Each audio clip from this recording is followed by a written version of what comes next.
Hello, welcome back. And today we will be talking about an imbalanced pipeline. So, what do I mean by that? From this perspective, I'm going to be talking about deal types. So, your new business, your upsells, or sometimes called expanded business, and your retained clients, right? And the example I want to give you is one that I heard about recently when I was on a sales call, and a company. 98% of their business, 98% of their business was with one client. And they were now having a hard time because it turns out they were about to lose that client. There are a lot of economic shifts that are happening right now. And so when they lose that client, they pretty much won't have a business, or at least, they won't have it after a few months' time when they run out of money. And they've been running on this one client for 20 years. Now, I'm not going to say it's wrong to only have one client, but if you've got a business that employs people and you're basically in service to one client, you have to know just how risky that is, how over leveraged that you are. And then it would make sense for you to put precautions in place to say, okay, so what happens if we were to lose this client? What would we do? What is the plan? What's the in case of fire, break glass plan? And this company didn't have that, unfortunately. And so now they're staring down a very, very, very difficult couple of years, quite frankly, if that's how long they can at least keep going for until they start sorting stuff out. So let's look at this, right? We've got new business, we've got upsellers, deal types, and we've got retained clients. So that example was where it was not balanced because all of the sales were just in one of those three areas, and because of that, even though there was a sales team there, they didn't really have to do anything other than try to get that other 2%, which there was no real process around it. It was just a scattergun approach.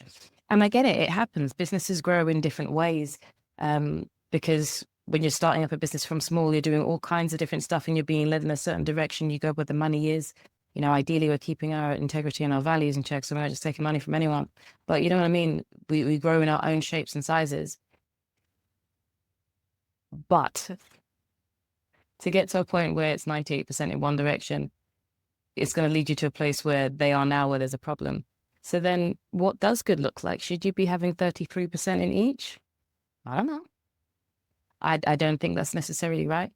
Good is what works for your business. And as with anything, it's probably best to go and check to see what benchmarks that you have available. So let's go and look at the numbers that we do have to see what we've been running with for the last few years. So what % of sales are coming from new business, i.e. you've never worked with them before, they're a complete brand new client? What % of sales are coming from upsells, or known as expanded business, where you have worked with this client before, but you're now selling them something extra, something that they haven't bought before, right? That's that upsell. And sometimes upsell is just an extra add-on, like an extra £250 somewhere, or it's an upsell into a gigantic program kind of thing, but it's something that you haven't sold them before, right? So again, the terminology is however you see it in your organization, but there's that bit in between. And then the other one is retained clients. And, sales from retained clients, it really does depend on the kind of business that you have as to how you can track that. Because, if you're in a subscription-based business, then, are you keeping them from month to month? Or if it's a year-long contract, are you retaining them after that year? Are you losing them? Whereas other businesses, depending on how you do things, it's a little bit more difficult to track retains. And sometimes it can be difficult to track expanded business, but you get where I'm coming from with this, right? So what % of your sales, like closed won business, are coming from each of those areas? And then you can look at what % of your income is actually coming from those areas, as in revenue in the bank, because the percents might be different. You might think that they might be the same, but they might be different, particularly in different parts of the year, based on how you send out your invoices, the amount of time it takes for people to pay you, those kinds of terms and things like that. Those numbers might be different, as well as we've got refunds and things. If your retention numbers are low because you've got quality issues elsewhere, those numbers are going to be different. So you might presume that the sale number and the income number, the revenue number might be the same. Percentages might be the same. They won't necessarily, but take a look just to see what you've got listed under each section, right? And then for your new business and for your expanded clients, take a look at your sales cycle. How long does it take for you not knowing a client? From you not knowing a client, they've registered interest and you've got that first meeting. How long does it take to get from that first meeting through to a closed one? And then for the clients that you do know that are being upsold to, how long does it take from when they first show interest in this additional service, you know, and them showing interest might be you actively telling them on the phone. But from that date, how long does it take for them to buy that on average to close one from those dates? And again, retention is much more trickier. So you're going to be mostly looking at new business versus upsells and expanded deal types. And obviously the expanded deal types, the upsells, will be a much shorter sales cycle because you've already got trust there, ideally, with your client. But it's worth having those numbers so that you can compare those numbers to themselves as well. Because once you know what the sales cycles are, you know the amount of money that's coming in on each, and you know the amount of time that you're spending on each because you've got your percentages there. That's where you can see we're starting to pull together the whole holistic view to say, are we spending 50% of our time on new business and not getting good results? Do we want to continue spending 50% of our time on new business, or should we be focusing on increasing the quality further so that we've got a lot more upsells? That doesn't mean you cancel new business altogether, because ideally you want to be having some time spent in each of those areas. But getting all of that information together will be able to give you that holistic view so that you can figure out the answer to these questions, right? And then you can start looking at the pipeline. So let's say you've looked at these numbers. What's the pipeline for each of these? What open opportunities do we have in the system under upsells versus new business? Do we have the right amount of pipeline for each of those? Because sometimes total pipeline, I'm thinking back to one company that I was working with, the total pipeline was just consisting of retained clients. And so therefore it wasn't really a pipeline. It was just showing the amount of money that was going to be coming in anyway. You know, it was just a revenue forecast rather than a sales pipeline. But it just looked good because you could see some numbers, but there was nothing extra coming in.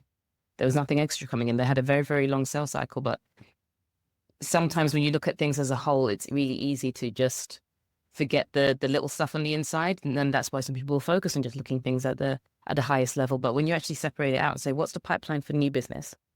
Or what's the revenue forecast, if anything, for new business? So presuming we won these things, what would we be expecting in April, May, and June? And then do the same for upsell, and then do the same for retain. You know, if you've got a heavy retain client, like the 98% one I was talking about, the retain looks great. But when you split them up like that, then that's when you can really see the stark look to say, in new business, we've got nothing. We've got nothing at all.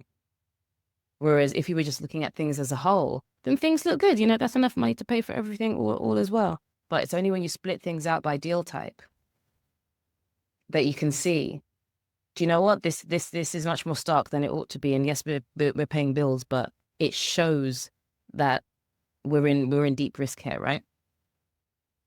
And so this is the thing that I keep coming back to a lot, is that for my whole professional life anyway, the vast majority of anything that I've ever seen about sales in terms of education to any degree has been about new business. The vast majority has been about new business, and only new business. It seems like as if people are just out there forgetting that, you know, we might want to retain those clients as well. But what happens is that if you only ever had business education about new business, then you don't end up building in the processes. In many cases, you don't end up building in the firm processes, having active processes for upselling, having active processes for retain. They just end up being an afterthought. And so whilst, you know, I'm having conversation with people and they say, oh yeah, of course we've got some upsells and things like that, you know, and I say, okay, so what's the main thing that you end up upselling? When somebody buys this, what would they buy after that? People still have to think about it. It doesn't come naturally because there's no real process. Yes, you might have other things that you can buy. And yes, obviously you want to keep clients, but where there's no active process, there's no active thought even that's gone towards or even supporting having an upsell process or having a process to truly retain clients and make sure you keep them happy so you can get those referrals that help you get more new business, where there's no active thought put in towards those other deal types, then they're just happening based on chance. And that means we're losing so much money. We're losing so much money. Anybody listening to or watching this now knows about the whole, we've got the funnel and we can lose money at different parts of it. But this is the point. That original funnel is mostly only talking about the new business funnel. That original funnel that you're seeing is mostly only talking about the new business funnel. You also have the ability to upsell, and that has its own funnel, and then to retain, and you retain those clients well, and then they will help you to put more people into the new business funnel. There's so many possible potential holes in a bucket where we're just losing money. I was talking to a new business friend today, and he was talking about one of his clients, because he does lead generation. And one of his clients, he was saying, yeah, no, we're getting these leads in, but they're not converting. And him, for his part, is just like, that's not part of his business. So we're bringing you the leads that you asked for, but you're not converting them. And it's like, well, what are you doing with them? Because we're giving you so many. So they're just losing them. And the ones that didn't pick up the phone the first time, nothing happens. Collecting their email addresses, didn't know what an email list was because they were only talking to the people that replied the first time, and collecting everything legally and properly and things like that. And I'm not even trying to be like, you're dumb or whatever, because no, I don't think so. I just think that most people have experienced I wouldn't say miseducation because that's not true, but not thorough education as to the fact that there are different deal types. There are different types of sales, and that they all deserve focus in order for you to have a healthy, balanced business. If you're only in business to make a quick buck, or just make a name for something and then just sell it on, maybe, I don't know, then you might not be as interested in making sure things are of high quality, just more interested in making sure things look a certain way. I get that, not my jam, but I get that might be some people's version of doing stuff like flipping houses. So you can flip businesses. I'm very much in a quality business, so therefore just doing new business stuff doesn't work for me. But it's hard when you see so many people struggling, looking around for money. You're just like, oh, what's going to happen with this? What's going to happen with that? And you're actually losing so much money. You've already got the money. You just don't know. You just don't know because you don't even know where to start looking, because all of the information that you've been given says, just go and get more new business in. And as I was saying earlier to a friend, it's just like, if you're hungry, the first place you look is in your fridge. You don't immediately just leave the house or immediately go to the app. You go to your own kitchen, if you have one,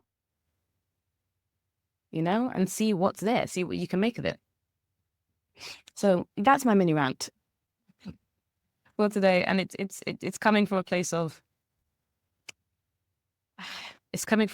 pain more than frustration, really, because I can see so many people, and I've had so many conversations where it's just like, this was an unnecessary error. This is now causing pain simply because these people didn't know that this is what business health looks like. And they'd made money right up until the point where they end up slamming themselves into a brick wall because they just didn't know that they were over leveraged in certain areas. And it just causes so much heartache, and people end up losing their jobs, and people are having sleepless nights and getting stressed out over this stuff. And it's all because really readily available information isn't as widely shared as the stuff that sounds much more like get rich quick schemes, and that really sucks because there are so many fantastic business owners out here trying, but they're being led in the wrong direction by people with the biggest microphones or speakers rather. But anywho, that's my thoughts on the matter. I'd welcome yours, and we'll be having some more guest speakers soon. I'm really, really looking forward to those. And there's also a live event coming up at the end of February, at the 27th of February. That date is very nearly confirmed. But I'll be telling you more about that next week, because then everything will be live and you can join. And I'd really love for you to come and join me, because it will be a free training. And I haven't done one of those on my own channel anyway since maybe November. So I'm looking forward to it, and I will keep you posted. But let me know what you thought about this, and I will be speaking to you very soon. Thank you. Take care.